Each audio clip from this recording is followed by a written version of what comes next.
I'm really, really pleased that you're all here today. And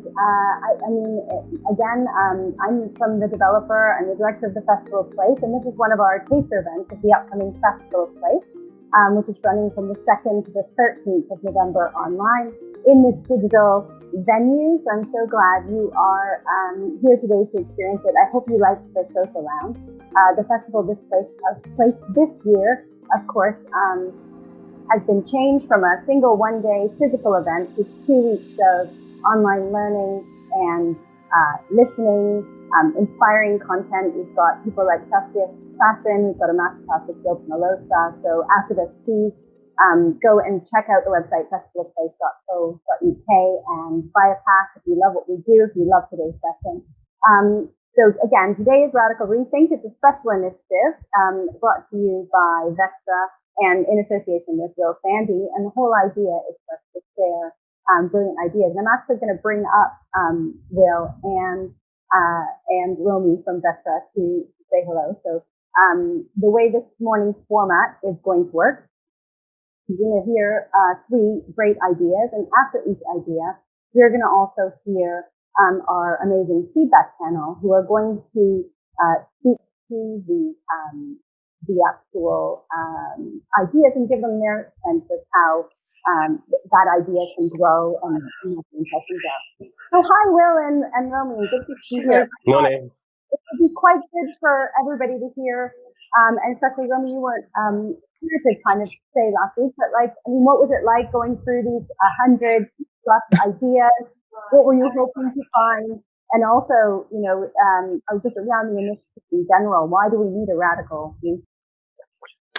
I think we've all got to be radical now. I think the time has come. And we at Vestre, I think we like to think ourselves quite disruptive, innovative in every way. So this is a wonderful fit for us.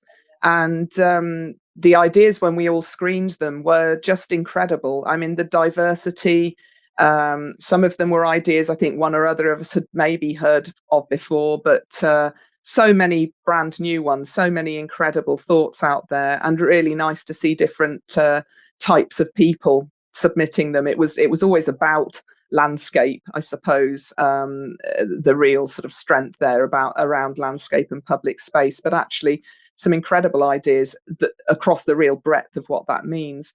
So yeah, we're really pleased to have been involved, and one particular entry, obviously, which all of you know is very close to our heart, I'll mention later. But yeah, it's been really interesting, really exciting, and great to do something that is just totally different and properly radical. Well, you wrote the original publication, which went out in the developer. Yeah, I mean, I think we want to just revisit that argument about where your frustration lay in terms of the silos in the industry and where kind of our process and approach is getting different. Yeah, I think both Romy and I are landscape architects, so we've got kind of a joint passion and frustration for the industry. I think both of them drive together, otherwise we'd probably go mad. But even pre-lockdown, when we started having these conversations, I think there was a real need to reevaluate our relationship and value, I think, which is going to come out today in a couple of the conversations with the public realm, with public space. We've all been locked in for 6 months on and off, and desperate to get out, and the streets have become calmer. Kids have started chalking on them. We've been really enjoying the parks and where we can congregate, because nobody wants to go to the pub or whatever else. And also we've become ultra localized. We're not going into the town. So that has really made us kind of consider our immediate environment. And I think it's strongly, we love to push landscape, obviously, but it's more about collaboration. And I think for too long, the egos have had their way. The silos have gotten in the way. And, we need to be a bit more radical. We've got climate change ahead, a few more pandemics if we don't sort this out. So let's start to really sort of undress it, and that's what this has been really good for. And I think you guys are a great platform. I'm loving Air Meet, by the way. It's great. It's just joining lots of different conversations. So yeah, look forward to seeing what happens today. So I'm so glad to hear that you like Air Meet, because we're going to be using a lot of it. So I'm just going to say goodbye to you guys for a minute, because I'm going to start bringing our speakers on. So give a little wave, and I'm going to bring you back on your feedback panel. So thanks very much, both of you, and thanks, Vestre, for supporting the unit. Thank you. And I am, without further ado, going to bring on our first idea for this morning, and that is a presentation by Rebecca. McDonald-Balfour, who is going to talk to you about putting landscape architecture on the national curriculum. So good morning, Rebecca. How are you? Hi, I'm good, thank you. Good. Well, you, I guess, will be ready to share your screen. How are you feeling? All set? Yeah. Brilliant. I'm going to disappear as if by magic, and I'll come back on afterwards to bring on your sounding channel. So good luck. Thank you.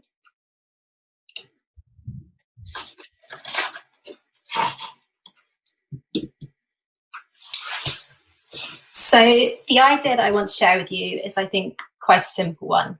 It's to teach sustainable development in schools and give young people authority over local planning decisions. So to do that, I'm proposing that landscape architecture be added as a school-taught subject to the national curriculum at key stages 1 to 4. So that's right through from primary school to GCSE level. The subject would build upon the nature-based practical approach currently used in forest schools and nurseries, through to more advanced studies into ecology, social economic sciences and design, and then into planning and development at key stages 3 to 4. This new subject would include modules that specifically educate on the relationship between climate change and the built environment. And teaching would focus on solutions that planning and design can offer. At key stage 4, or GCSE level, students can elect to join the school planning panel. This would be a body of students at each school who have authority to affect the outcome of local planning decisions. So before rerouting into landscape architecture, I worked in the Planning and Environment Department of a local authority. I spent a lot of time dealing with public correspondence in that role, responses either by letter or on the phone to queries, questions, and complaints about a variety of matters, from potholes and hedge cutting to town centre regeneration schemes. Alongside this, I attended the planning committee meetings, where members of the public came to be heard regarding local planning decisions. However, in both the written correspondence, as well as in the meetings, those who I spoke with didn't seem to be fully representative of the general public. And one particular group of people who were significantly underrepresented were young people. It strikes me as a problem that those who will inevitably be most affected by decisions being made are not part of the planning system. But that doesn't mean that young people don't care about local development. There is a golf course close to where I live that in January became the focus of a local Extinction Rebellion group. The group came to the golf course to protest that the lease that was due to expire at the end of March not be renewed by the local council. The lease was taken on by another golf club and the site remains a course. But in between the protests in January and the recent reopening of the course, lockdown happened. During this period, the golf course became an entirely different place, suddenly open to the public and filled with walkers, bikers and children who inadvertently reimagined what this place could be as they raced their bikes down the fairways and built sandcastles in the bunkers. The turnout for the Fridays for Future school climate strikes has also been astounding, as has the Teach the Future campaign, led by students lobbying for a climate emergency education bill, which they've had to write themselves. To see the ingenuity and authority already demonstrated here shows that there's an earnest desire, as well as a legitimate concern among young people to make change. And this is where the school planning panel comes in. It could be that prospective applicants for significant development proposals would need to engage with the school at the pre-application stage. Within their planning statement, they should demonstrate how the panel has influenced the proposal they put forward.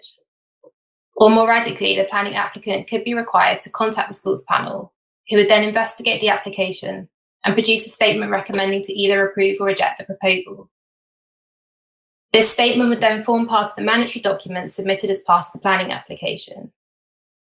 Of course, in order for the panel to be effective, students will first need the education necessary to support this idea and get them to a stage where they can be confident participants in such a panel, with a credible seat at the table. Already there are many relevant topics in the national curriculum, which is great. For example, GCSE Geography is already teaching about how human intervention can adversely affect the environment. Even at key stages 1 and 2, pupils are learning about economic trade routes and the consumption of natural resources. But despite this, only 4% of students feel that they know a lot about climate change. So in order to educate and empower students to engage, new material needs to be added to the syllabus. This could be anything from additional topics to a whole new course, something more practical and project-based than what's already being taught. For example, in geography, pupils learn how to research, collect, and evaluate information about the world around them. But in this new course, which for now I will call Landscape Architecture, pupils will learn how to transform this information into practical application. So there are already similar educational programs being developed in countries such as Italy and New Zealand. This year, every school in New Zealand will be equipped with educational material about the climate crisis written by the country's leading science agencies. A report states that this will include tools for students to plan their own activism and to process their feelings of eco-anxiety. Another tool in the curriculum helps students create and carry out an action plan on certain environmental issues. Other similar examples are the green schools currently in New Zealand, South Africa, and Bali. These schools, literally without walls, put sustainability and eco-care first. They say, we educate for sustainability through community-integrated entrepreneurial learning in a natural environment. Our holistic, student-guided approach inspires and empowers our young people to be green leaders. The Green School way of learning allows young people to thrive by learning in a purposeful manner. Learning how to be a change maker and have a positive impact on the world ignites children's passion to learn. And there are similar ideas being trialled at schools in London. Last week, I spoke to Ben, an outdoor education coordinator who works with a primary school in Wandsworth, using PPA time to teach growing your own, connecting with nature, and upcycling. PPA stands for Planning, Preparation, and Assessment, and this time is set aside during school hours for teachers to do their support work.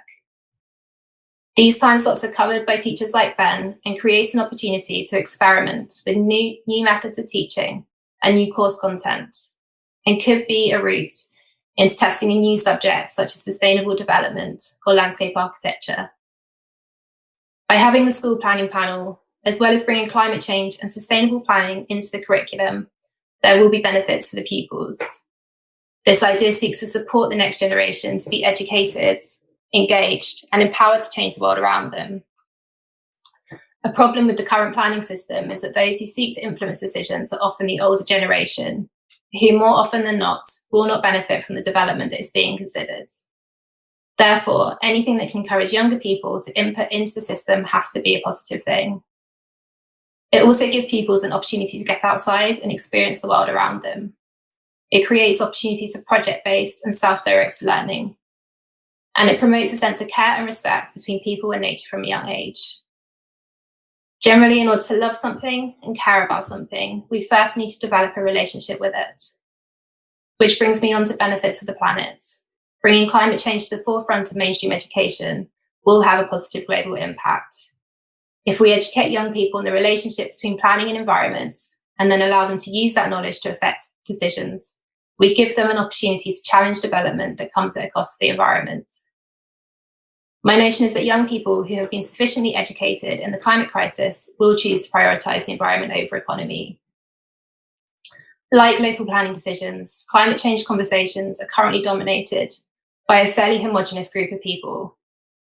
But bringing those conversations into mainstream education widens the pool of creative thought in tackling the climate crisis, which is needed if we're going to create a sustainable future for everyone.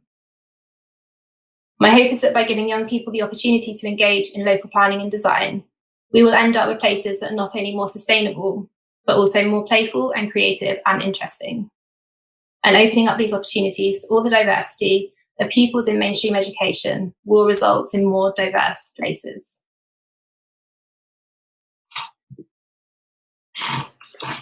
Brilliant. That was really great. I'm going to invite on your sounding panel. Can you hear me okay? I've just changed to a giant headset to help with my sound. I can hear you. Great. Excellent. So forget fashion. Here we go. I'm going to bring on your sounding panel. I couldn't agree more about educating some change makers. I think it's a brilliant idea. And gosh, that was quite shocking seeing the planning laid out that way, seeing the kind of makeup and lack of of diversity. I'm really pleased to welcome Aminah Ricks, who's the founder of Future Planners, really dear to her heart, education and outreach. So great to have you. I'm also inviting up Kat Drew from the Design Council, Chief Design Officer. I know Design Council does a lot of education and outreach in schools, so I'm sure very strong things to say. I'm welcoming back Romy Roland, who you guys met this morning from Vestre, again, a landscape architect. I know she'll be thrilled to get landscape on the agenda.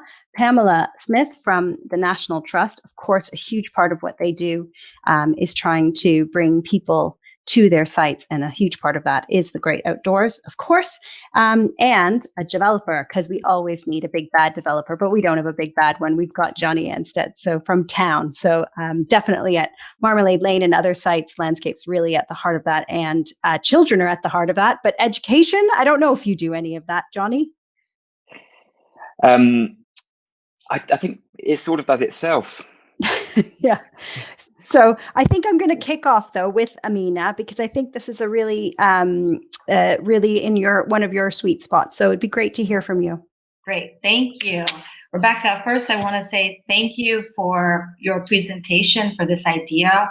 I think that this is it's unfortunate actually that this is seemingly new, and because thinking about children and their impact in cities is something that I think we've been remiss with worldwide. My work with children happens to happen in the US and also in Europe.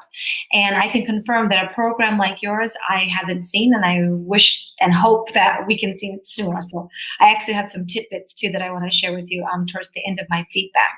But I think the most important connection that you've made for all of us is to help understand that bridge between children and city planning, and actually having them have a voice. What happens, unfortunately, is it's always a top-down paradigm where there are people in an office at a computer with the best of intentions who are designing for cities. And typically when they think of cities, they think of adults, which is a misnomer. If you look at Arup's study that they produced last year called Cities Alive, by 2030, I believe the majority of world's urban populations will be kids. And so if we don't start including them in the process, we've done a disservice not only to them, but to future generations. And so I love this idea where you're talking about starting from a very young age, because I think what happens, you're talking about like stage 1, which I believe in England is between 5 and 7 years old. And I work with kids starting even as young as 4. And I can tell you even things like participatory budgeting for children, which a lot of adults might think, oh, kids can't understand that, they can't be involved. Couldn't be further from the truth, because I've had students come up to me and say, if I had the budget, I would want to do this in the schools, or this with the landscaping, or this with an empty lot. And that's from anywhere from Brooklyn to Kosovo, where my work has taken me. I did want to just point out a couple of things that might be helpful, like moving forward, things for you to consider. There's a group that maybe you've heard of. They're called the EU Metamorphosis Project. And they have done things such as in Zurich, they've done a neighborhood analysis, and they've taken that work, and over this, I think over the course of a couple of months, this happened a couple of years ago, they actually had really young kids from ages 6 to 12 present their findings in front of local council members. And so even though they're not, registered voters, they are young citizens. And I think it was great not only for the council members to hear that from the mouths of children, but I think it's really great for the kids. You're talking about engagement, and what better engagement than to have kids actually speak in front of, you had that nice picture of all of those players speaking in front of the people who I think have the power to make change. Also, I think that this plan is very thoughtful, because you showed us from all the different ages, between forest school, which I'm familiar with, all the way through to design as they get older, so that it becomes something that they metabolize. And it's not this extraneous separate thing, but it's something that's a part of their everyday school. They're doing math. Why not? Landscape architecture includes so many things that they're already studying. Like you had the example of, geography, but sort of taking it to the next step. And I think also that it's sustainable, because it's just a matter of getting the schools and the education boards to open up their ideas to this. Once it's there, then it becomes part of the curriculum. I've tried in Italy, I've tried in New York to make just urban planning a part of the educational process, to small, very small success, only in that they've allowed me in during the school day to interrupt the regular school activities, to bring in some urban planning things. But I love your idea because it's much higher level. You're saying that the whole educational field should include this. And so look me up on futureplanners.city and we can keep this conversation going. I really would like to be a part of helping make something like this come true. Thanks. Brilliant. Thanks so much, Aminah. That was an amazing resource of both other links and also feedback. I'm going to jump to you, Pam, because I think it'd be interesting to get the perspective, from your work in the National Trust, perhaps a bit more looking at what will draw people in. I mean, this is about kind of education properly in the system, but I think you're often looking to educate.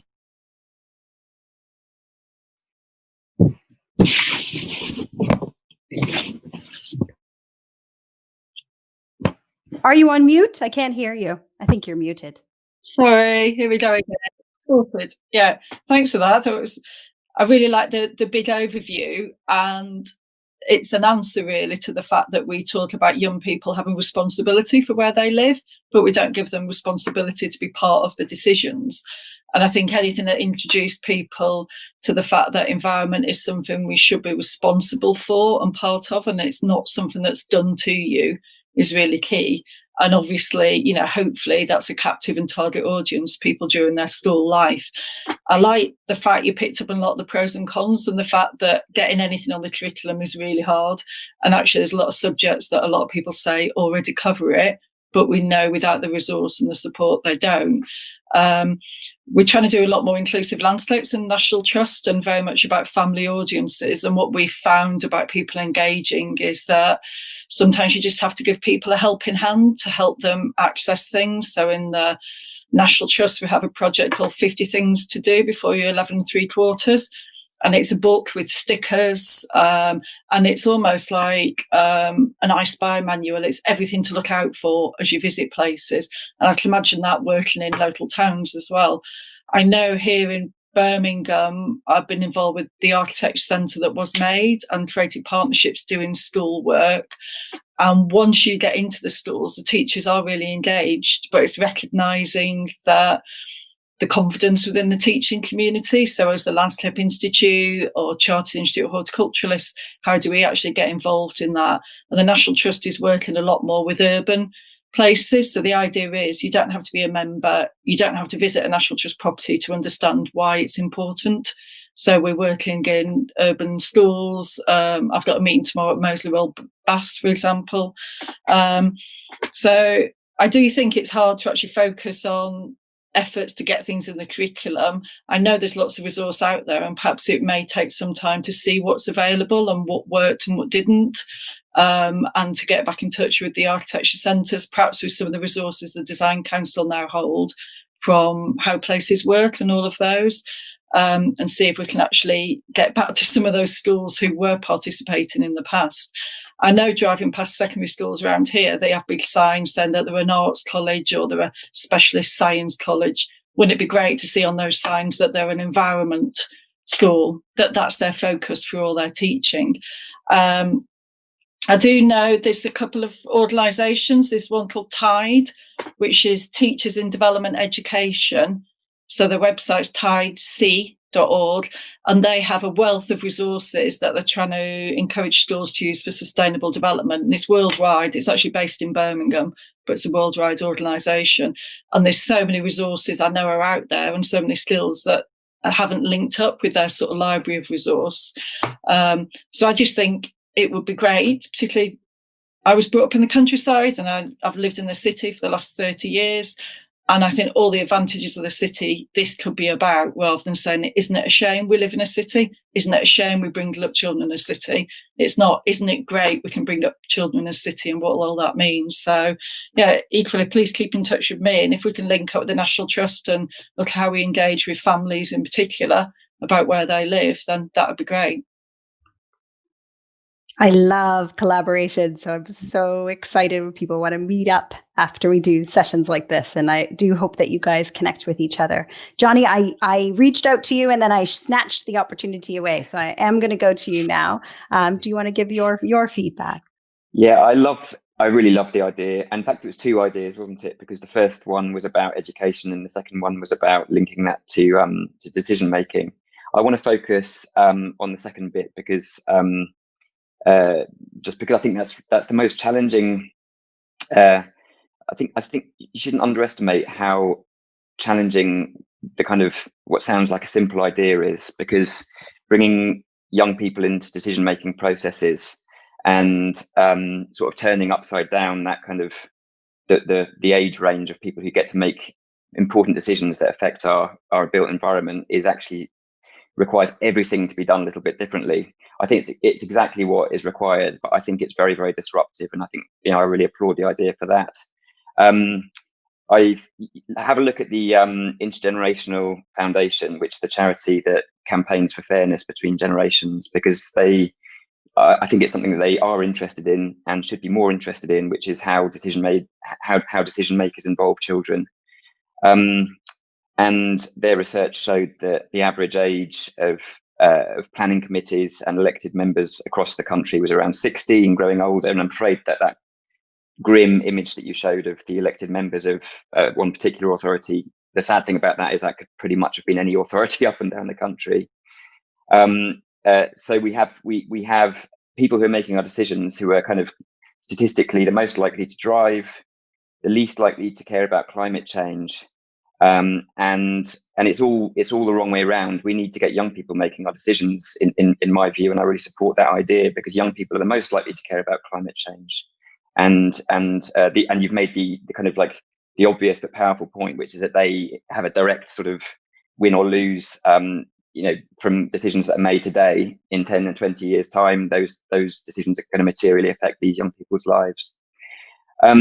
So I think that it's something that needs to be done. How you go about doing it, I think, is a massive challenge. But I think hold on to that image of Greta Thunberg at the United Nations, because when she stood up in front of everyone and said, "The eyes of future generations are upon you," it wasn't just that she was saying something that was important in and of itself.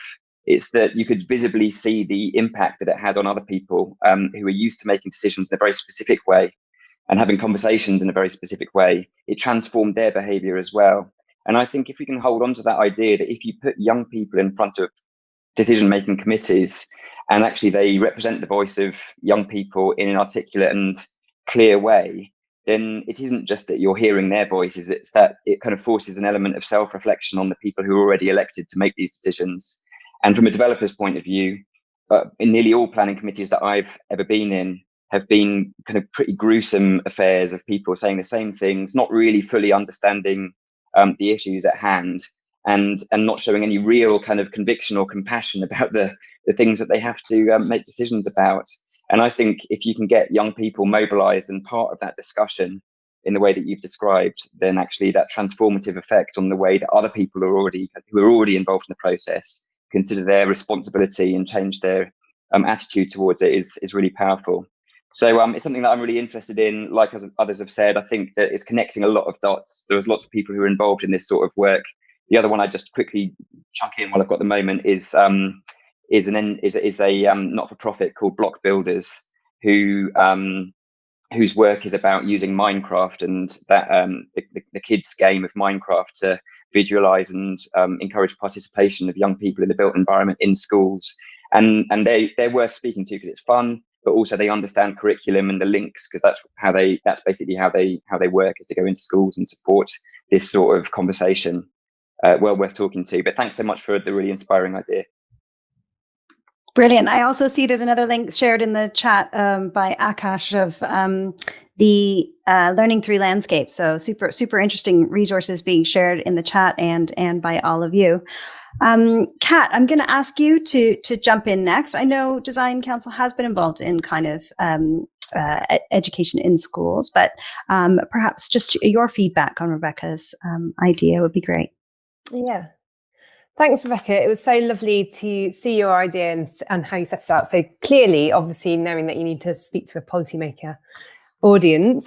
So first thing to say is, Design Council has done lots in the past about schools. We've just republished a design toolkit for schools to take a kind of challenge and work it through a kind of discovery and experimentation process. So that's available. But what I would say, I mean, the first thing I want to say is I just love the way that you said we need to have a relationship with something and building that into the education process. And I think that could be equally relevant for adults. So the first thing we're going to do on our new programme we're doing for 15 councils around climate change, no design at all. It's just to get the people on the course to go and spend a day in nature, connecting with it, reflecting on it, because I think that relationship is, designing those interactions for those relationships is so key.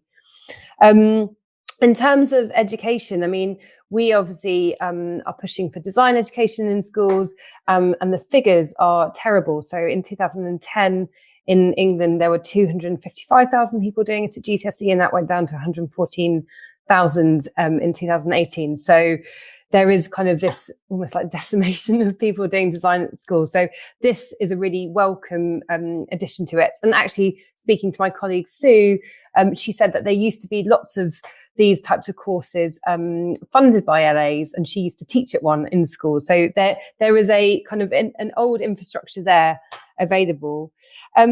What I would say is think about how you might position it, because actually within the kind of the panel idea, there will be lots of ways in which people can learn the things that schools currently care about, as in maths, writing, and reading within that kind of planning thing. So I think kind of ways of also integrating it into the things that the kind of the system holds valuable while you're kind of transitioning, I think would be a really kind of tactical way.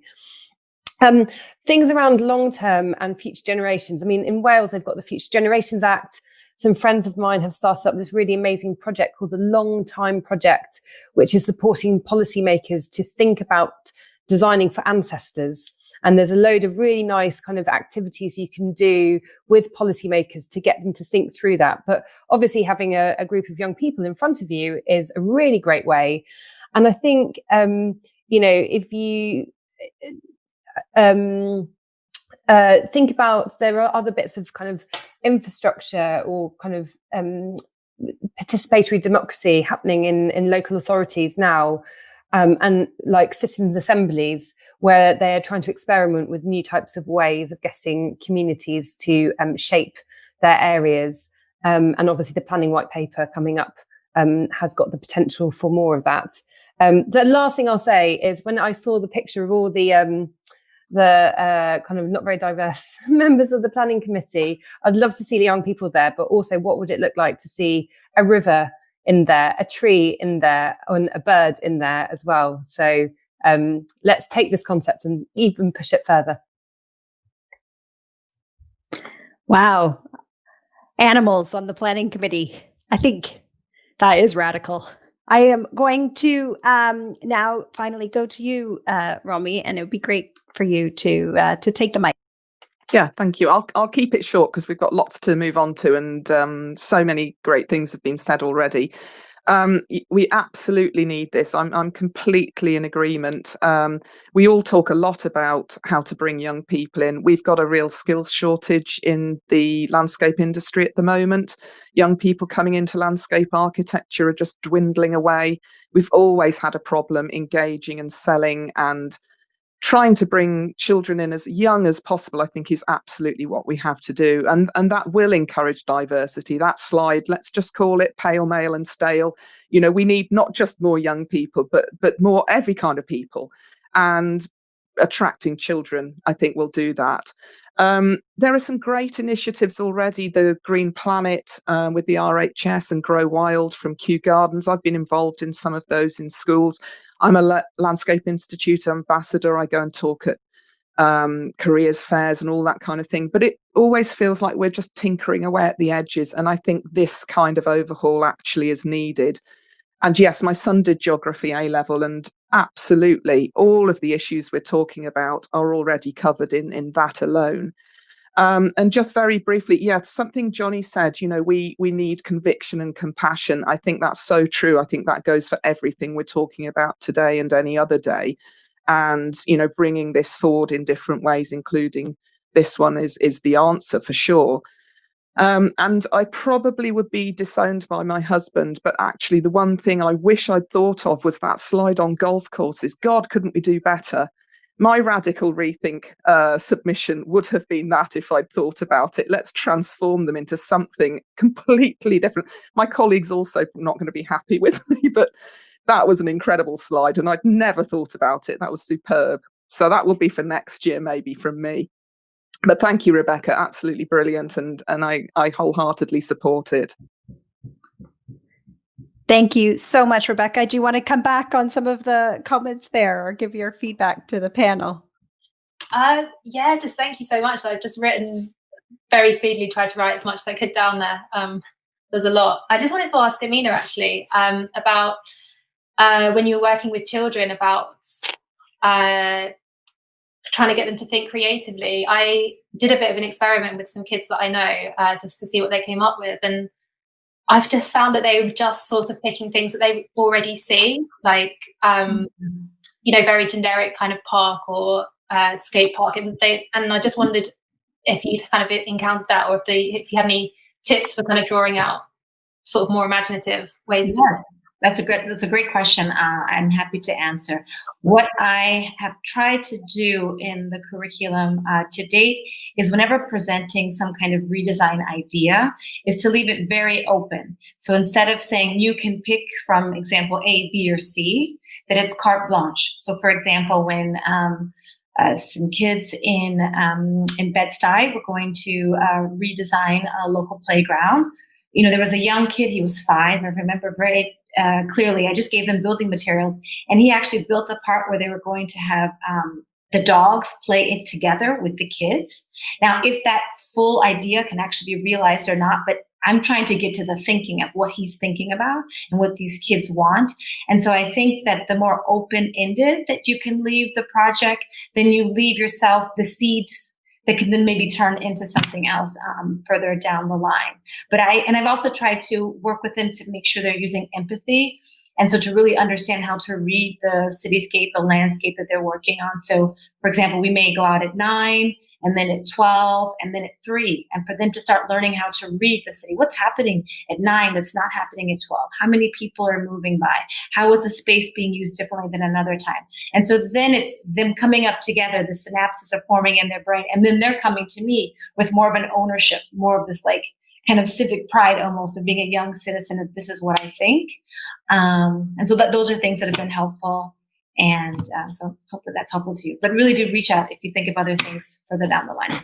Great. Yes, please all connect and we'll facilitate that if that's it. But it's time for us to go to our next idea. There's some amazing links in the chat as well. Please do stay on the chat. Keep sharing resources for the people in the audience too, because I'm sure there's lots of neurons firing out there. At least I hope so. So I'm going to give a big thank you to Rebecca for sharing your idea with us. Thank you to the feedback panel. Big way. Some of you will be back in a little bit, and I'm going to remove you one by one. Oh, look, you're getting applause. I love that. There's like some emojis you guys can make fly. The audience, you can have fun with that. Hearts and oh yeah, I don't know what that one is actually. It looks like a dumpling. I don't know what it is, but I'm sure it's good. I am going to invite up our next speaker, which is Christopher Arthey, who's going to talk about gross social value. So Christopher, just bear with me. I'm inviting you to the stage. And then we'll move on to our next radical rethink. This is a new metric. Hi, Christopher. Hi there. We can hear you and see you. Great. Oh, good. Inspired by Rebecca's talk just then. I thought it was excellent. Good. Brilliant. While you share your screen, I'm going to disappear. And good luck. You feeling good? Yeah. Okay. Here we go. Let's share the screen. And can you all see that? Yes, you might want to. Yeah. Perfect. Yeah, we're good. We're good to go. Okay. Well, my background is in kind of land promotion, and one of the first things I get asked by landowners and their agents is kind of what's the land value, what's the project going to be worth. And kind of at its simplest, the kind of basic residual method is the starting point to derive the kind of value of the development site, where the gross development value minus the cost of creating it plus the profit equals a residual land value. I think the problem with this approach and method is that the land value is determined by the gross development value, which is driven by fitting the most revenue generating floor space on the site, selling or leasing it at the highest price, and building at the lowest cost to provide the greatest return for the kind of landowner or shareholders. And I feel that this approach ignores an essential part of the value chain. And so then what if another metric could be measured and included in GDV? A lot of the social value of a development is created in the public spaces between the buildings and the activities happening in and around the site. The value and importance of a well-designed and flexible public space has only increased through lockdown, where kind of convening outdoors in parks, squares, plazas, and streets around our homes becoming an ever increasing part of our social life. However, creating these public spaces sits firmly within the cost column, but the value and benefit created is not easily accounted for in the GDV or appraisal process. This is either because it's intangible, it's difficult to quantify, or sometimes not recognised until much later in the project cycle. Sadly, kind of under current planning policy, it's possible that a lot of the kind of social value proposed early on, or the affordable tenures, they get kind of negotiated or kind of watered down or removed through planning viability and 106 negotiations, which creates distrust of developers from local communities. And despite some of the kind of more controversial aspects of the planning white paper, I hope one of these reforms will be kind of the development levy to create certainty for developers and council and community, but also speed up delivery. So how can we better quantify the potential social value of the public and community spaces between spaces within the scheme, so that it forms a greater part of the appraisal process, making social value created through these spaces the starting point, then being the bits left around the edges? So I feel that a kind of a simple toolkit is needed to help all developers, communities and councils to appraise and measure the social value created through the land uses and public spaces of a proposed scheme. We've seen the introduction of the biodiversity net gain calculator to support that policy. Could something similar be created to measure the social value of development schemes? There are a number of existing tools and ideas out there already, but often these are complex and they require trained professionals, lots of data and measurements, and they sometimes mean little to the end consumer, the residents, unless you're, say, UBS designing a new headquarters. And there's also developers out there and consultants using their own bespoke tools and methods. I think we need to simplify the process and the language used, so that there is one simple appraisal framework toolkit that can be understood and used by all stakeholders. So what could this appraisal toolkit look like? What is it going to measure? I've really thrown everything up there. I think there's the obvious ones, which are kind of health, well-being, habitat and biodiversity. But I also think things like how adaptable is the land use, how flexible and multi-purpose, how can it react to changes? Also the purpose, with greater pressure on land use, does it have a purpose? Can it also have another function? I can particularly say planting being used as drainage, that kind of thing. And also management and governance. Is there agency for the community control and shape what happens on the site and how it's run, and is it self-sustaining? And kind of really trying to measure the things that matter. So how and when to use this toolkit? I think the first of 7 social value principles is to involve stakeholders, and that's anyone involved, anyone affected by your activities. And this is primarily the local community and the council. And so this is the kind of starting with the consultation phase. And the starting point is to quantify who and what is already there, the residents, the current land use, local demographics, and what is unique to the character of that site, the area, and any issues and constraints.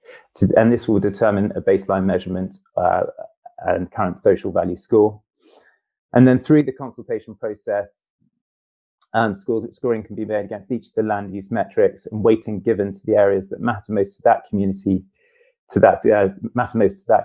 and help steer proposals that deliver social value. And this will set a target for the developer. I don't know why I put a picture of the cake out there. I think it's slightly influenced by Bake Off being back on TV. But it's also, as a reminder, that the purpose of the social value toolkit is to lay out the ingredients for the consultation to influence what gets cooked, instead of the developer arriving with a kind of partly baked cake and asking the community what kind of icing they'd like. So what would the output look like? What could this look like in practice? I think I'm led to, it could look like a kind of energy performance certificate. Could we have some form of social value certificate for our public spaces and realm? This way, it's a simple visual way for everyone to understand the quality of the space being created. With the social value score agreed for the current use, the potential use, and then the actual use once the site is the scheme is delivered. And then the social value target can be agreed between the developer, the community, a council ahead of planning. And then this means the developer has a clear target to work towards, which will result in their social value certificate. And this can be an ongoing measurement tool throughout the project cycle.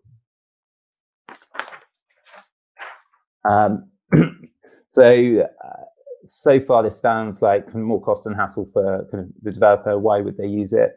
I think it's another way of creating transparency and accountability in creating social value.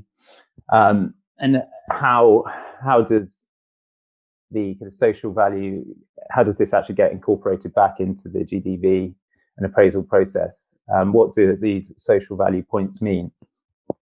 Well, Bruce taught us one thing, that points mean prizes. I guess there's an enhancement to the values of the other uses across the scheme, the well-designed place. We've seen this with the kind of energy performance certificates. But there's also cost savings through innovative approaches to land use. I think with the certificates, the developers' schemes scoring highest, there may be benefits of access to MHCLG funding, or whether the kind of developer levy banding. However, those not performing or delivering social value, they could also find themselves with increased levy or potential kind of land value capture. I think it's meant to be a toolkit that puts it in the hands of the developers and their teams to be creative, bold, and brave in the creation of new places, and results in improved social value for those that will live in and around the scheme. And hopefully the scheme wear its social value certificate with pride, and it then keeps the developer and asset managers invested in the ongoing management, governance, uses and community initiatives. So how can this be taken forward? Who can be involved?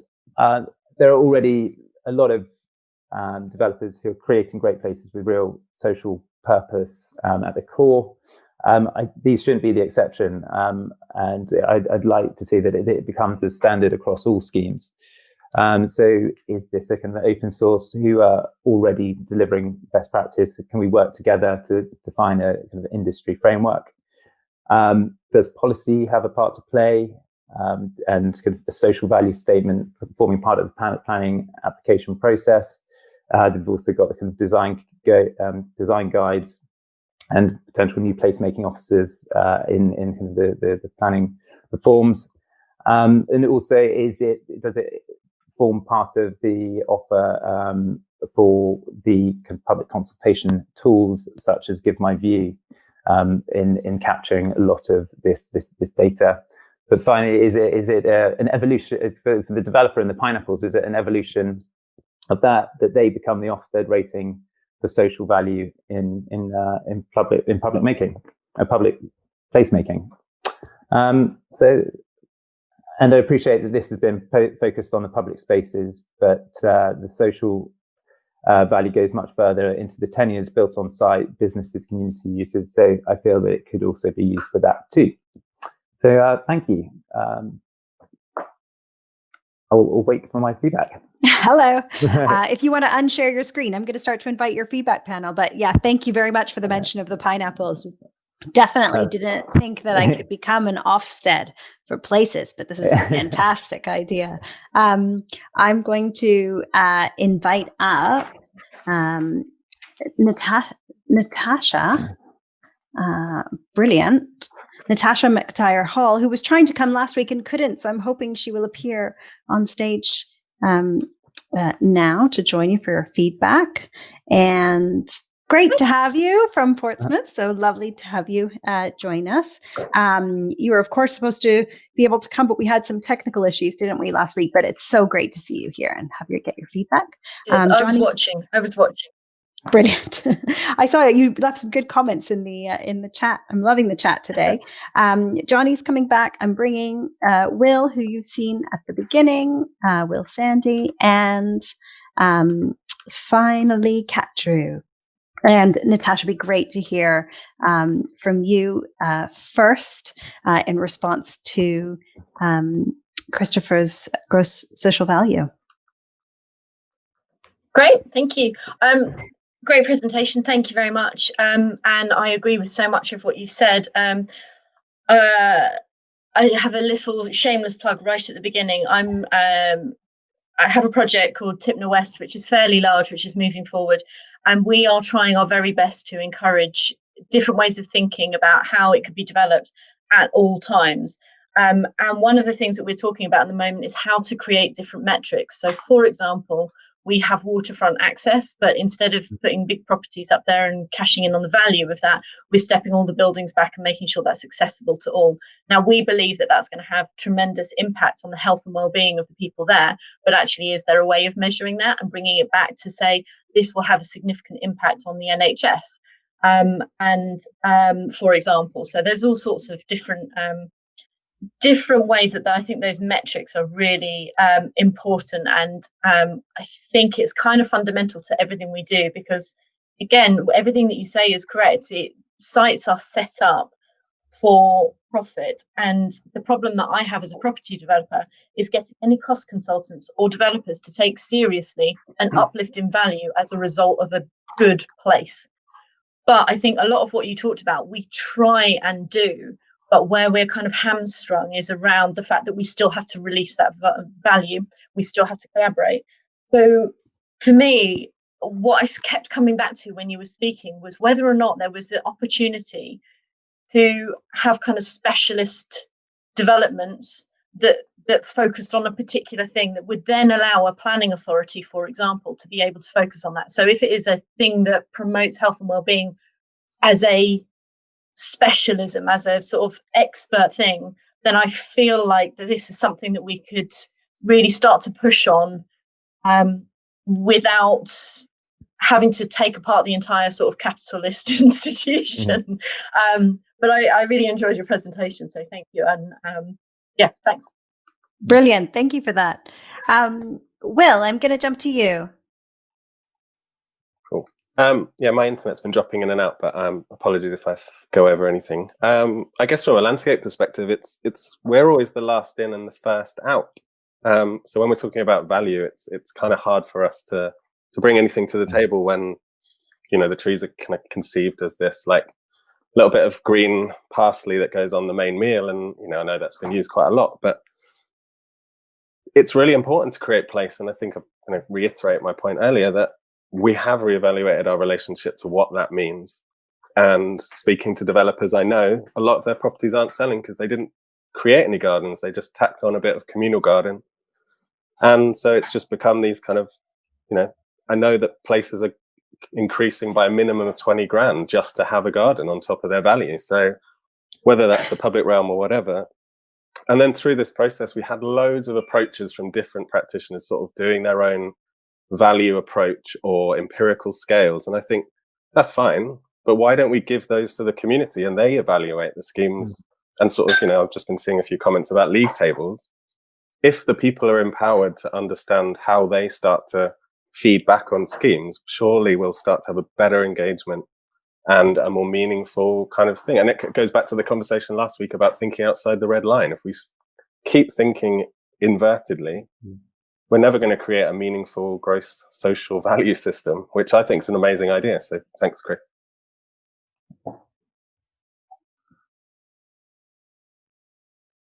You're muted. Christine, you're muted, I think. Right. Oh, that always helps when you push the mute button. You'd think that they really need to automate something like that, but people don't often know when to mute themselves, but always forget to unmute. And Kat, I was going to jump over to you and get your feedback. Great. Well, thank you, Christopher, so much for that. Again, a really inspiring presentation. So it made me, this and the feedback made me think of a couple of things. So first of all, at Design Council, we do a State of the Nation report into the economic value of design. And this year, we've been working with Mariana Mazzucato's students to understand how we can also measure the social and the environmental impact of design. And some of the challenges have been coming up in the chat about this. And it's we haven't got to an answer. We're still halfway through the project, but there's a tension between coming up with a measure like the pound sign, which is a kind of in the UK universal measure to capture economic impact for kind of well-being and all these other kind of ripple effects of social value. And there's been loads put on the chat, and we could just decide one that everyone uses. But then I think Chris Brown made a really good point that actually value is determined. It's a conversation, and value is subjective, and it needs to be determined by the people living there. And actually, that is part of an engagement process in itself. So there's a tension. I don't have an answer, but something to think about. We're doing a piece of work at the moment with the Greater London Authority around their good growth projects and helping them to create a set of design principles so they can make the link between the construction work and the capital investment and the measures that the mayor cares about, which are around participation and around equality and around relationships. So things that lead to social integration. And so we've been basically co-designing with those projects what are the different tactics about how the space is used, about how the social programming within the space is used, and about how the governance works. That kind of makes the link between the project and the property development and the social value that you get out of it. And so I can share that in due course. It's kind of final stages of the report. And the last thing, and so to that point also, it's really important then to think about, and I would say this from Design Council, not just about kind of built environment, but how you work with social entrepreneurs and local business innovation as well. So you're creating an ecosystem of value. And then the final thing, and I'll put it in the chat so everyone can have a look, is we made a really nice film last year about this coastal town in Northumbria called Amble. And it was kind of loads of unemployment, and the town was kind of in disrepair. And the property developer could have just put in some new properties on the seafront, but they decided to go outside the red line and actually create, because when we did community engagement with the community, they said, we don't want necessarily new houses, we want self-employment, we want our own choices. So they created a series of small pods down on the waterfront, which created a whole kind of plethora of community kitchen and craft shops and a surf school. And all of that then contributed to them winning the High Street of the Year award, which then got a load of extra property investment in. So there is a circular effect. And I guess at the moment we measure that through case studies and storytelling. Brilliant. Thank you so much. Jonny, I'm going to bring you in now. Yeah, hi. Thanks, Christine. Thank you, Christopher, for the presentation. It was really thoughtful and raised loads of good points. I think there's quite a lot in it, and I've got a few questions. But firstly, it was sort of say that this really talks to my experience. We're as a developer, we want to do good stuff. There's probably lots of other developers who want to do good stuff as well. And often, I think that we have the sense that the kind of odds are stacked against us when we're bidding for land because of the residualized valuation sort of approach that's so ingrained in our sort of development culture. And basically, if we want to do anything that's good quality, it's going to put us at a disadvantage relative to another bidder in a process who is assuming that quality isn't necessary. And yet we know that by doing something good, then we're kind of creating some value somewhere. It's just very, very difficult for us to crystallize because we can't just sell a house for £10 more per square foot because we've done something a little bit better. And actually, it would be wrong to anyway because we've got an affordability crisis. And yet, certain things that we do could have a major impact on things that on costs that do or don't arise elsewhere in the process. So, for example, if we can build in a way that reduces car use by investing more in public transport, that's probably a cost to us. But it will be a saving somewhere else in the system, like the NHS will benefit from more active lifestyles that are brought about by our development. And so I think it's desperately needed that instead of having this two-way dialogue between a landowner and a developer in this kind of super simplistic way that we see at the moment, that instead you have a holistic view of value and that we're in some way incentivized or permitted to create value, and it's recognized when we create value in the system. And somehow the land value is adjusted. But again, this is a radical idea because you're challenging something that's at the heart of our industry, which is the landowner's right to charge the highest amount for their land. And I think we need to all be saying that land is too much money is being spent on land. That money is exiting the system. It's being extracted by landowners who are few in number and grouped in part of our society that where a lot of wealth is already kind of embedded. And actually, it's right that it needs to be regulated in some better way than it is at the moment. And we need to be spending less on land, which means that we can spend more on other interventions and design quality, which have better outcomes. So I guess where I want to get to with your idea is to ask you how it can be, how will it have teeth? Is it a planning sort of thing, like a kind of certificate? In which case, how is it not what the planning system is already meant to be doing? Is it a sort of kind of badge that a developer can say, oh, we kind of created this social value, aren't we great? In which case you're relying on their kind of feeling about their reputation being their driver. But given that they can sell any old rubbish in the current climate of housing shortage, is it really going to motivate them that much to do things differently? Or is it something that kind of gets at the heart of our valuation mechanisms, in which case maybe it's something that you need to talk to, to explore with, the MRICS, with the RICS. I don't know if this is a working group or whether there should be, but whether you actually get to grips with the kind of the heart of the matter through our valuation protocols and the Red Book and so on. And I'm particularly interested in land that's owned by the public sector, because it's almost like the public sector land is kind of the worst because it's obliged to get the best value out of it by law.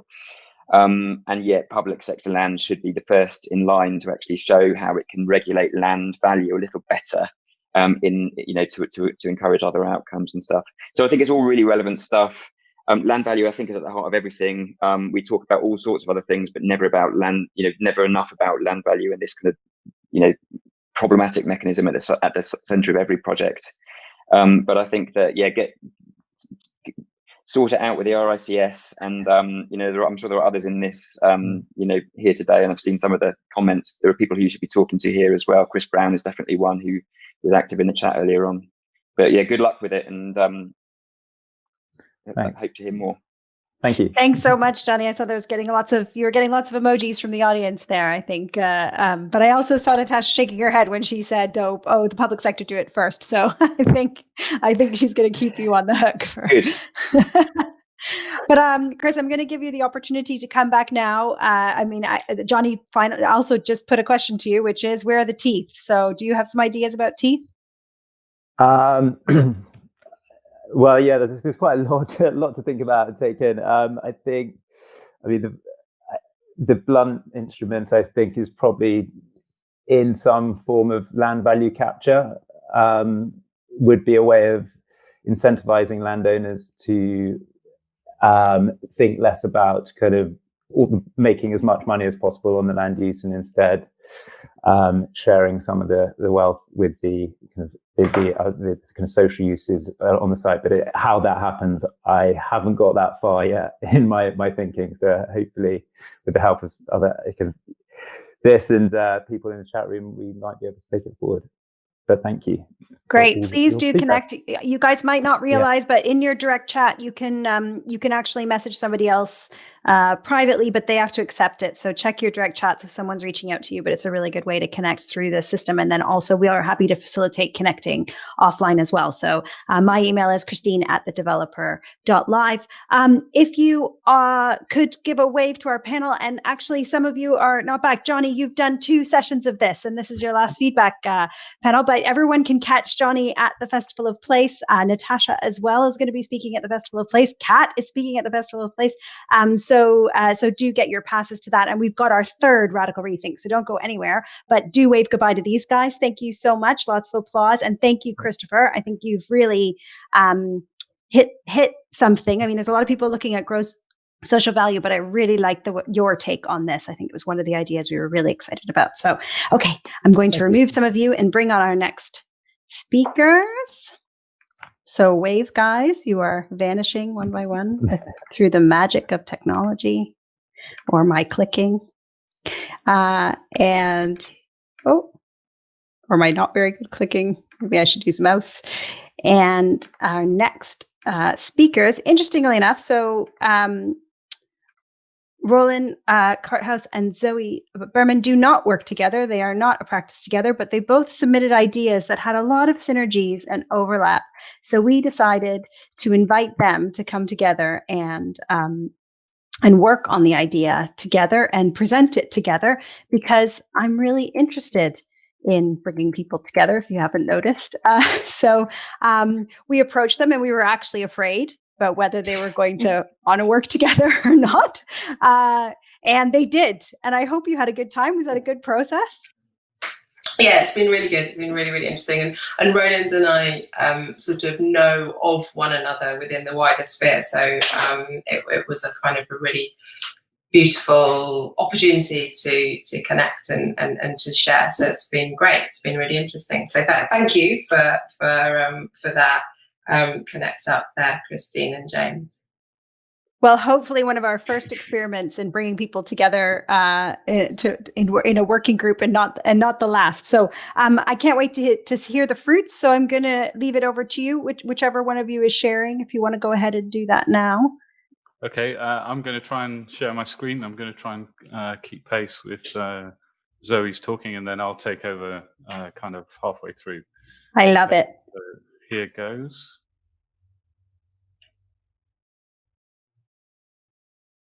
Yeah, so Roland's very kindly going to click through, and I'll start things off, and then I'll hand over to Roland. Brilliant. I'll be back with your sounding panel. So can you see that? Okay. We see ourselves. We see your air meet. This is strange. I can't share the window. It's okay. Take your time and do it again. We'll talk amongst ourselves. Okay, here we go. That's fine. Do that. Perfect. You just want to full screen it. Yep, just trying to do that now.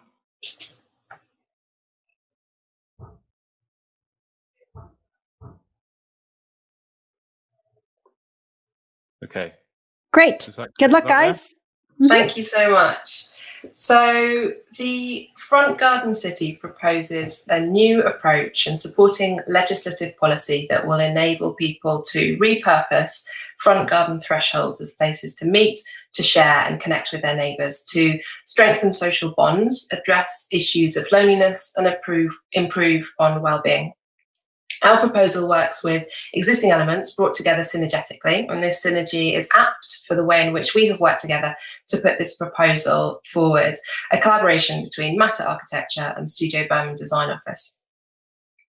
The proposal empowers people at a super local level within a strategic framework and a sequence of steps to spread the front garden city throughout a town or a city, creating a connected network of activated front gardens, steps and frontages. In presenting to you today, our hope is to work with a stakeholder or consortium of developers, house builders and local authorities to create the first front garden city in the UK. This slide here shows an example of the idea being brought together, a series of components that as a whole brings into play permissions and local neighbourhood cooperation and represents an opportunity to bring together local governing bodies with residents to improve on streetscapes, build relationships and enable residents to better connect with one another. We're going to talk you through the idea of these key steps that, together and initiated over a period of a few years, would build up a connected network of shared, well-used and enjoyable community-managed public spaces. The first informal step would invite people to a series of micro-gatherings held between neighbours. Gatherings would be limited to a small number of people, but spread along a street would offer a strong sense of communality. As a first step, this takes the street party as a point of inspiration and to the moments of exchange that occurred over fences and on front steps during the clap for carers. This first step here is the invitation, a moment of inviting a neighbour to share a cup of tea, a biscuit, to meet up and to say hello. An organisation would need to provide the impetus and the authority or the umbrella for this. It could be a local authority or other type of organisation, and it would take the form of a digital postcard that people could email to one another or print out at home and post next door. These initial meetups would establish the appetite for these events and begin to find different ways of using these spaces. So the first step is about connecting people under the umbrella of semi-officiality to ensure it's done equitably and in an unthreatening fashion. Boundary disputes are a common cause of neighbourly issues, so the process needs to take small steps at first. After these first small gatherings, neighbours would be encouraged to set up a regular mutual meetup, to suggest outline ideas for ongoing meets, and two, to set out a simple set of needs. The authority facilitating organisation would provide a template for this to prompt discussion and broker agreements. Neighbours would be encouraged to make their own front garden agreements and have agency over these ideas, but suggested ideas for what a garden agreement might contain could include regularity of meetups and at what time, ideas for items that could be brought along to help facilitate a micro meetup. And these T&Cs would be short, playful and creative in intent, setting out not just a set of ideas for when and how meetups could happen at 10 a.m. on a Friday morning, not at 3 a.m., as well as notes about favourite biscuits, bourbons, needs, a deck chair for Harry, a space for a mobility scooter for Bill, but also an indication of future changes that could be made to the front garden area to better facilitate threshold meetings down the line. There are existing mechanisms for temporarily holding a street party, so this provides a good basis for discussing how communal events could extend to the use of front gardens and steps. The front garden city would require resident, local neighbourhood and local authority cooperation. COVID-19 has seen us all substantially reappraise public space and also reappraise the role of the state in supporting residents at a local and a national level. The next steps would see local councils supporting residents to improve their streetscapes, to improve front gardens in becoming usable, useful spaces. A common barrier that gets in the way of many people making good use of frontages around their flats and houses is the presence of bins and bikes that fill up front gardens.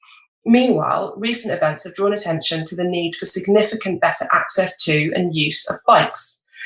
The next step in the front garden city would see bike and bin stores being added to streets so that front gardens can be freed up for more enjoyable forms of use to enable space for meetings, sitting, exchanging gossip, looking out onto the world, accessing fresh air, and for the growing of plants. At high level, providing bike stores and bin stores in the streets would be supported by a wider principle of improving access to car club points, electric charge points, and the support of bike hire rental schemes. I'm now going to hand over to Roland, who will be continuing with the next part of our presentation. Thanks, Zoe. Overall, our approach is to use ready-made or as-found components where possible, especially in the early stages, to achieve maximum impact for minimum effort and expense. The existing bicycle hangers that are in my own street could each accommodate the bins of 4 to 6 houses, for example. This will mean reducing car parking provision, but in my own neighbourhood, people have been quick to embrace this, and there is already a waiting list for bike hanger space, while there are now empty car parking spaces. Many people do not have the means to rework their front gardens, but as we have seen with the recent swell of interest in gardening during lockdown, a huge number of people are interested in getting green fingers. Gardening is a positive activity that improves wellness and mental health.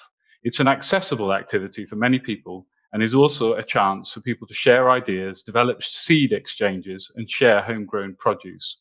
Meanwhile, we have too seen many more people around the world developing an interest in at-home arts and crafts activities, some of which can be carried out outdoors. The Front Garden City gives a chance for people to carry out these activities in their front gardens. By the authority or umbrella organisation putting in place a Garden City licence, the front gardens become a form of temporary public space. Local groups would be helped to establish as community organisations to be able to access funding such as the Mayor's Greener City Fund. Edits might include removing a portion of wall or fence to enable a shared seat to be placed between dwellings, to hang a swing on a front porch, or to create an awning between 2 balconies so that neighbours can chat to one another under shade or during rain. These alterations do not need new forms of design. Ready-made items would be brought into use. Kickstarter funding would be used to rework and edit spaces to make them more joyful and usable. The generic temporary licence is envisaged to last for only 12 months, providing a basis for residents to flesh out their communal agreement as they try out new things with the kickstart funding and allow more people to join. During this time, a longer, more detailed and considered licence can be developed that protects people's property rights and puts in place good governance. This in turn enables access to more significant support and funding. It's also important that residents and owners who don't want to take part don't have to and don't feel excluded from the street. Negotiating these situations in a fair and transparent manner takes time, and the licensing system provides this cover. The make-do measures to relocate bins, bikes and cars can form the basis for permanent street changes that may go in tandem with the street self-management, such as community recycling and waste arrangements, and over the long term, possibly even community energy schemes. Initially, we envisage a small number of pilots, say 1, 2 or 3, ideally under a single umbrella organisation to share resources and learning. That same organisation during the period should develop a strategy for the expansion of the Front Garden City to a much wider area, providing tools, techniques and other resources, as well as the overall framework. The model for this might take inspiration from such examples as the London National Park City, which created a logo and a set of principles and resources together with a call for projects. It stayed away from a formal certification system to keep it open and accessible. This is a delicate balance, as it needs enough definition to drive change whilst remaining inclusive and accessible. Other organisations like the National Community Land Trust Network also provide good examples of enabling structures. In the end, our objective is that the idea will gain a life of its own and proliferate organically. We'd love to work with a local authority, a housing association, a charity or group of community or other organisations to make this happen. We've illustrated this proposal using a Victorian terraced residential street, but it's by no means limited to this, and we think that it might even work better in a more mixed street. Thanks for listening and looking forward to your feedback. Brilliant. Thank you both. I've seen some really nice chat happening at the moment. If you could unshare your screen now, Roland, I'm going to invite your feedback panel without further ado. So we're going to bring back Aminah Rex, and should just join you one by one. Romy. and Pam Smith from the National Trust. Hello, everybody. Welcome back. And Natascha is going to join us as well.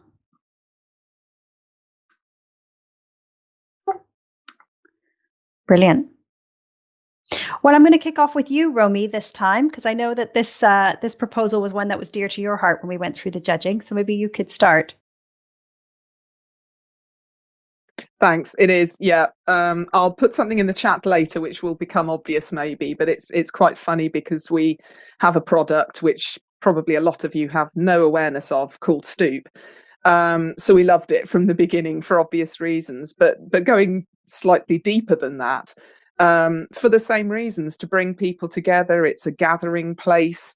I think all of the ideas in these two submissions were excellent. I mean, everything from mental health and isolation and loneliness, which is so important now. And again, both of them responding to the COVID crisis. There's no coincidence in that. Obviously, it was much needed before, but I would say so much more needed now.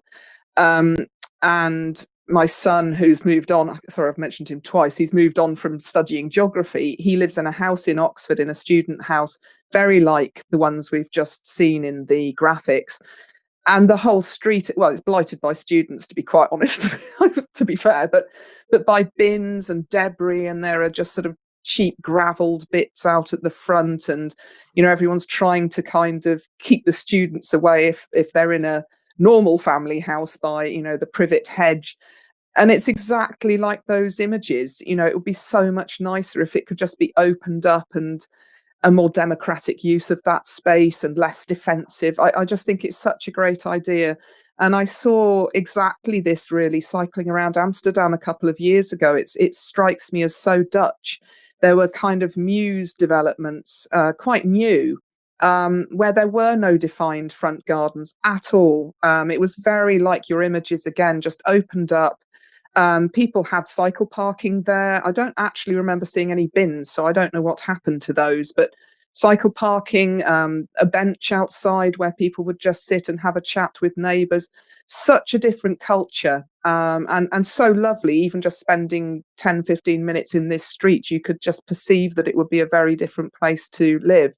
So I think it's absolutely doable. I think, again, we're looking to other countries maybe for some precedents. I think it is done well in places like the Netherlands.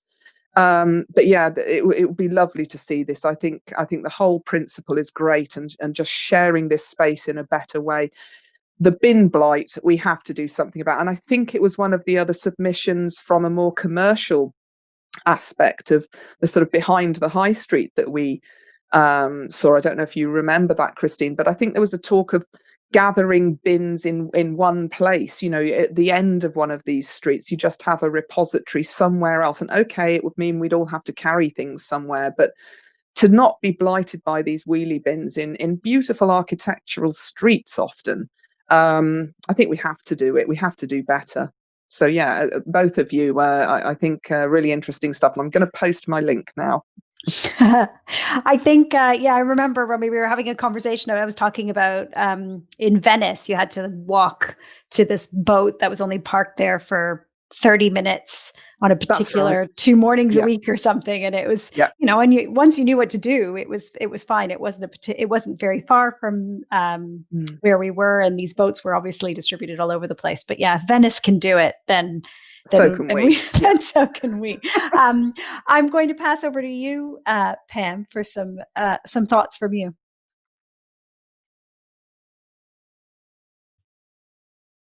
Okay, remembered. Brilliant. So pardon the pun, this is really up my street as a gardener living in a city. We talk quite a lot about Garden Cities movement, and you've really identified it, seeing the garden that is already in the city. And I think the timing for this is perfect. I love the idea for the Front Garden City concept, and I shared a link about the RHS Front Gardens project. I think for all of us, I'm a dog walker, but even in lockdown, probably a lot of us are doing more local walks. And one thing that's become apparent is all these familiar houses and gardens that we often have a nosy at as we walk past. We start to see the faces of the people who live there. So I've had lots of conversations, people, seeing people on VE Day having picnics in the front garden. So I think the timing for this is perfect. But also, I think we've got such a small window of timing now. I don't know how to put this in the best way, but I've lived in terraced houses, and each one I bought from an elderly lady. And I think we've got a few years left where we've got elderly single people living on our terrace streets, for example, next door to young families, next door to young people renting. And I think that intergenerational possibility through this project is great. And I think that really draws it in. I would also say, as a gardener, lots of people think about low maintenance gardening, which always, I don't know, disturbs me a bit. And there may be some people who have a low maintenance front garden and they see this as extra work. And I think Roland mentioned green fingers, and it's just about, you do find it's a bug. And people start off with low maintenance. So you may have some guides about easy things to grow to brighten up your communal space. But actually, people will want to do more, and actually how they progress to actually get the gardening bug. So not to be taken in by everything has to be really low maintenance. And I do a lot of urban ethnobotany projects, which are about creating botanical walking guides around local streets to highlight what is great about where you live. And I think so, looking at this about adopting what the local plants are, what the street trees are already. There's lots of adopting street trees. So I really like the approach of that quite cautious, progressive approach of bringing people in gently and slowly and allowing people not to participate. And perhaps sometimes people may just want to adopt their local street tree, but not open up their garden. So there may be something for everybody. I'm quite keen for the National Trust head gardeners and garden teams that I support in the Midlands that we look to garden beyond our garden gates. So we actually take the gardeners out of our properties into our urban environments and share the skills and the passions. And I think walking through streets with a gardener's set of eyes, we notice a lot of things.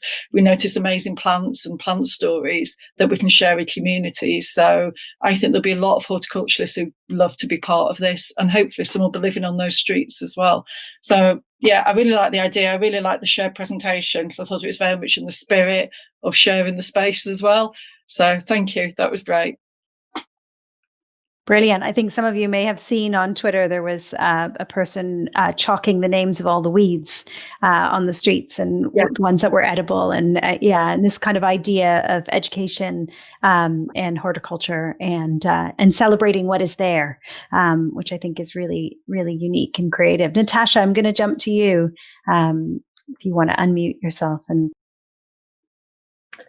all right, thank you. I mean, I, just like the others, I thought I didn't really even need to read past the name to think this is exactly what we need. And it's also, again, what we're trying to design in when we're looking at everything that we're... Oh dear, we've lost her connection. I'm going to hope that she refreshes. Oh, here, she's back. Sorry. Yes, so... yes, we're planning on doing some of these things already, which I'm really excited about. I've seen quite a few comments on the list about bin blight and car blight. The big thing that we're trying to do is think about moving cars away and making sure that they are still connected and they are still classed as infrastructure, but actually they are not the thing that dominates the environment. And I think it goes exactly the same for bins. So the idea of moving those things out and making bikes a more accessible option, I think, is terrific. If that's a step too far, I kind of thought about bringing it back and thinking about how you could then link with crossing points, because really what you want to do is make cars a less attractive option to less dominate that space and be able to connect more of those spaces to make it more meaningful. The first presentation that I saw talked quite a lot about steps, and I suppose just with my inclusive head on there is just a concern about how many steps or ramps, and maybe when you talked about through the licensing applying for funding, actually there may be something there that means that these places are accessible for the maximum number of people, which I think is really interesting. And then taking it further, if there was a way of being able to move bins and cars and create more of a space so that it became so it became some of the places that you actually had on your diagrams with kids playing in the road. Actually, there are some fantastic examples of where landscape architects and public realm designers have designed stuff so that like the paving looks like a carpet. So it's literally bringing the inside outside. So it creates that kind of feeling that a community can get on board with and they can integrate with. But I mean, I love the idea, and it just feels like it's something that should be so achievable, providing the funding's in place. So thank you so much. Brilliant. I mean, I think one of the things I like is the big lunch really transformed our street, everybody going out and having lunch. And it was only one day a year. But already, you know, I knew way more people than I knew of all ages and of all different makeups, and people that I had no idea that I lived door to for so long. So so a really great starting point with those cups of tea. Aminah, you're I'm going to bring you in now. You're our last for our last little bit of feedback for the day. Great. Thank you. This was a great presentation. I've lived this reality in the stoops of Brooklyn, and so it was just lovely to see. And I wanted to just give a few ideas of how something that seems so simple as just kind of opening up people's front yards and gardens actually creates community. When we first moved to the neighborhood of Brooklyn near Prospect Park, this was the way that we got to know all of our neighbors. People sit out, kids have their chalk, adults have wine, people sit and chat, and just this idea that from the minute you walk out of your door, that even though the steps and the stoop are technically yours, that it's something that you're willing to share with people. And I think it's something really important.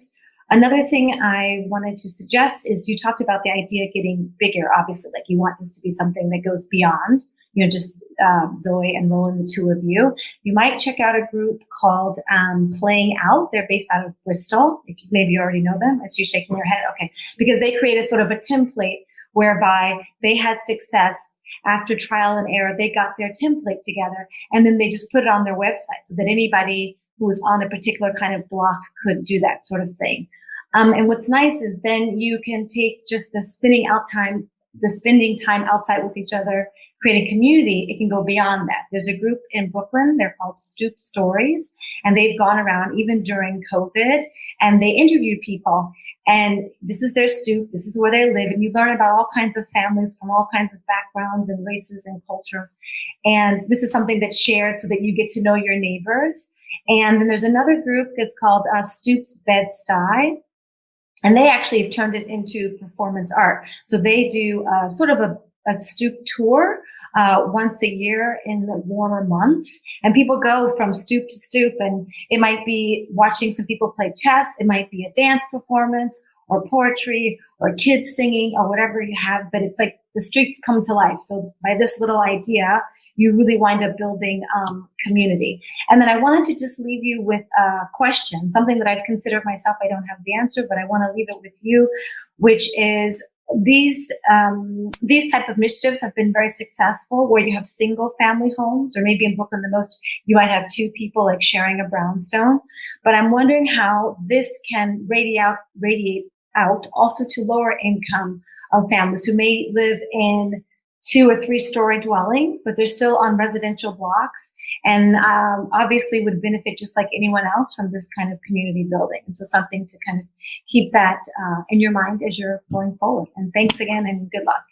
Brilliant. Thanks so much. Aminah, I love that you told me that your daughter calls it stooping or something. Yes, we were talking yesterday. We used to call it stooping it out. And so if we were inside after dinner or on the weekend, we wanted to all go out together, we'd say, it's time to stoop it out. And so she turned it into an activity. Love it.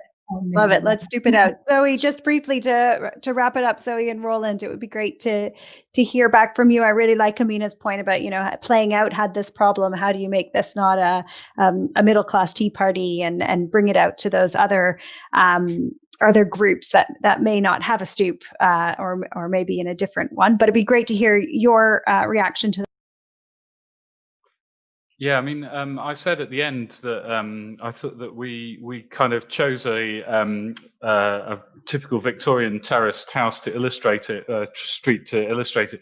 It was just for convenience. It was just trying to find the right image to illustrate the points, but actually we were trying to find an example of a much more mixed street. And I think that we thought it would actually work better in a mixed street. I think that one of the biggest hurdles to this, all of the things about bins and bikes and cars, we solved all those problems individually elsewhere. And it's just a case of bringing those together. I think the biggest hurdle is overcoming people's attachment to their sort of psychological attachment and legal attachment to property.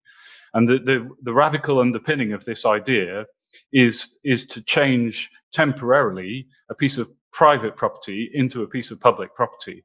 So, and the quid pro quo for that is that if it's done on a sound legal basis, then it should actually be able to access public funding to support that. And I think that that's actually easier to achieve in shared housing, because you don't have that same problem of these artificial divisions. So that's really kind of at the heart of it. And I think it would be great if for the sort of pilot project, we can find such a mixed street.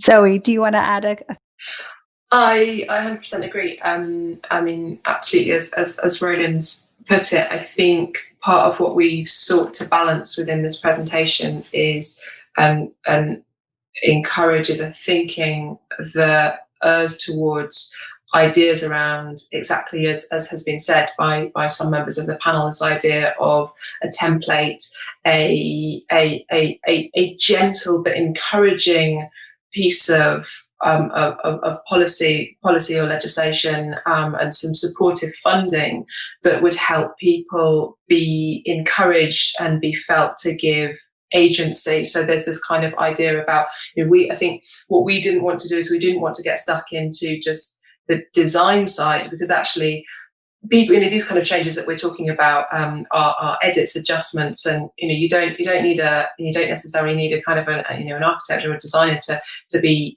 doing that, but it's actually more the kind of the political impetus of encouraging people to do this. And I enjoyed, Christine, you making that comment about the lunch, because actually one of the things that we had talked about when we were chatting was actually, well, with this, maybe we could have a new bank holiday would be introduced that would be the front garden bank holiday. So you have all these, and this is why we really wanted to present this as this set of steps, and that image at the end, which is about those sort of dots. It's dots of how something spreads out through a city, but it's also a dots of the spreading of multiple ideas. So it's a kind of idea around a sort of like an urban.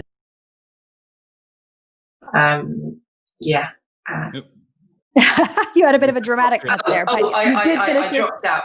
But yeah, I finished. Okay. I finished my sentence. You did finish your sentence. Well, we've run a little bit. We've run a little bit over time, but hopefully you guys really enjoyed all these radical ideas. Can we please give a big applause to everyone? I mean, I think you can applaud with your emojis.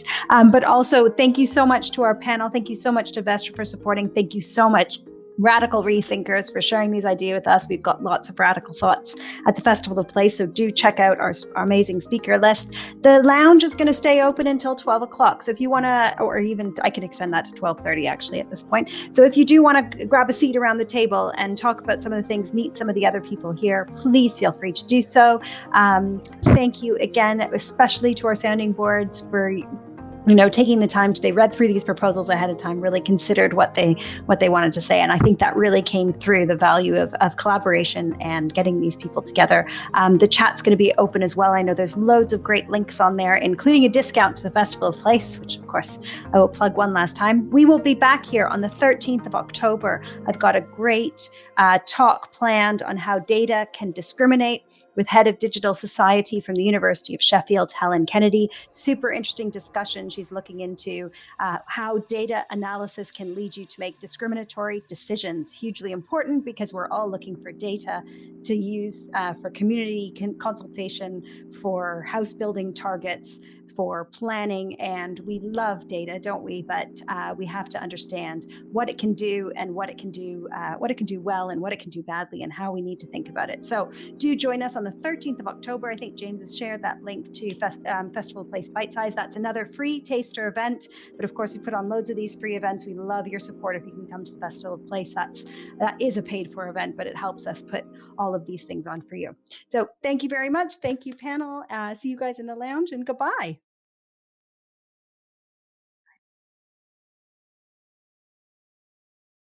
I think this is how I click.